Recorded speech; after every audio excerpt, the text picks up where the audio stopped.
Student, अभी तक हम लोग दिल्ली सल्तनत के 3 डायनेस्टीज़ के बारे में पढ़े हैं। पहला था स्लेव डायनेस्टी, दूसरा खिलजी डायनेस्टी और तीसरा तुगलक डायनेस्टी। तुगलक डायनेस्टी का मैंने यूट्यूब का एक वीडियो डाला था, आई होप कि आपने उसे देखा होगा। ठीक है, और अब जो है 2 डायनेस्टीज़ के बारे में पढ़ना है, सैयद डायनेस्टी और Lodi dynasty. Student, Syed dynasty जो है वो ज़्यादा पॉपुलर नहीं है, उसका ज़्यादा नाम भी सुनने को नहीं मिलता है और एग्ज़ाम में भी इससे क्वेश्चन नहीं के बराबर ही आते हैं। ये स्लेव डायनेस्टी ज़्यादा ही पॉपुलर है, जिसमें कि कुतुबुद्दीन ऐबक के बारे में जानते हैं। खिलजी डायनेस्टी में अलाउद्दीन खिलजी के बारे में, इब्राहिम लोदी, सिकंदर लोदी, ये सब ज़्यादा फेमस लोग हैं इस सल्तनत पीरियड के। सैयद का नाम नहीं के बराबर आता है। फिर भी सैयद जो है, जैसा कि आपने पिछले वीडियो में देखा होगा, यूट्यूब की वीडियो में, कि फ़िरोज़ शाह तुगलक के समय में तैमूर का आक्रमण होता है। तैमूर जो विदेशी आक्रमणकारी थे, उनको एक व्यक्ति खिज्र खान ने बुलाया था आक्रमण करने के लिए, और तैमूर के आक्रमण करने के बाद, तुगलक जो डायनेस्टी है उसका अंत करने के बाद, खिज्र खां को यहाँ का साम्राज्य सौंप के चला गया। ठीक है, और खिज्र खां काफ़ी जो इस तरह के व्यक्ति थे, धोखेबाजी इनमें था बहुत ज़्यादा, और इन्होंने इसके बाद फिर जिसका कि डायनेस्टी 1414 से लेकर 1451 ईस्वी तक चला, और इसके बाद इनका खिज्र खां के बाद इसका जो बेटा था सन, जो उत्तराधिकारी बना, मुबारक शाह, ये गद्दी पर बैठा।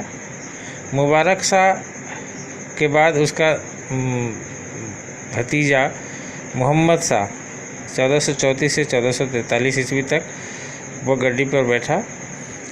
लेकिन ये सब जो रूलर थे वो वीक शासक थे, और इनके समय में बहुत सारा आंदोलन, विद्रोह वगैरह हुआ था, और इनको ये जो इंटरनल रिवोल्ट वगैरह होते थे, इनको सप्रेस करना पड़ा था।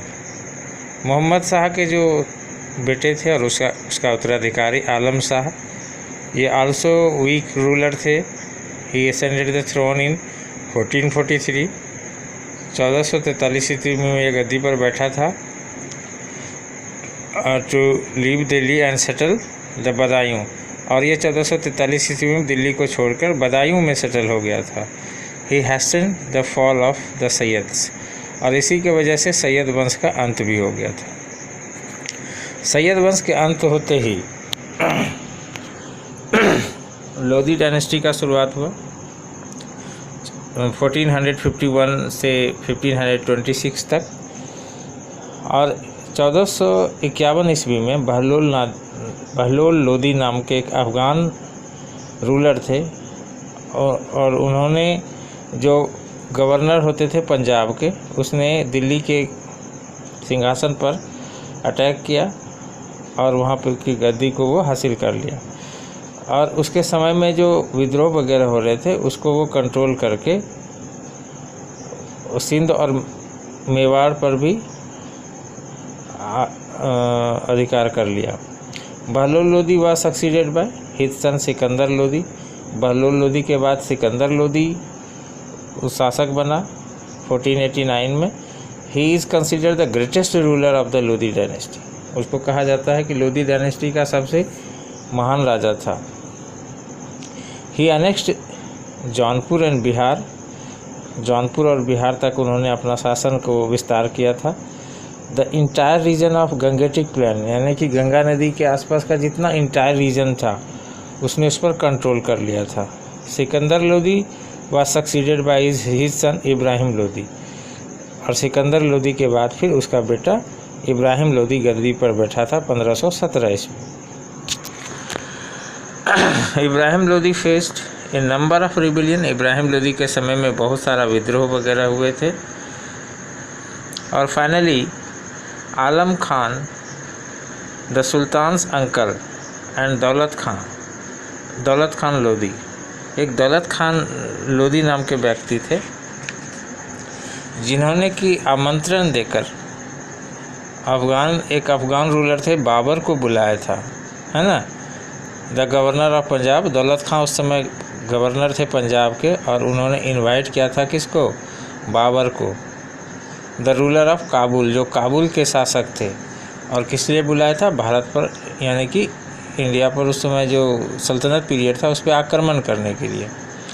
In the first battle of Panipat, और बाबर के आने के साथ ही इब्राहिम लोदी और बाबर का युद्ध हुआ था 1526 ईस्वी में, और बाबर ने हरा दिया था किसको?